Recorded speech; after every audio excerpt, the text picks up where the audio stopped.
How to resolve access denied error during ChatGPT login. Now, without any further ado, let's move into the video. So the first thing to do is to clear the OpenAI related cookies. For that, open up your web browser and tap on the three dots in the upper right corner right here and select settings. Now, once you land on the settings page, click on privacy and security. Now scroll down a bit and select cookies and other site data under privacy and security. Again, scroll down and tap on See All Site Data and Permissions. Now search for OpenAI related cookies by typing down OpenAI in the search bar right here and click on the bin-like icon to clear it. Tap on Clear. And with this, your OpenAI or ChatGPT cookies would be cleared. Now another method is you can try using VPN such as Hotspot Shield VPN. You can use the free trial or you could also use the paid version if you like.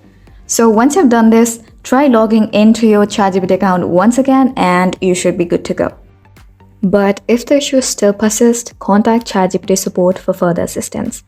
They may help you to resolve this issue. So that's it for today, and this was a tutorial video on how to resolve access denied error during ChatGPT login. I really hope this video will help you out, and thank you for watching till the end.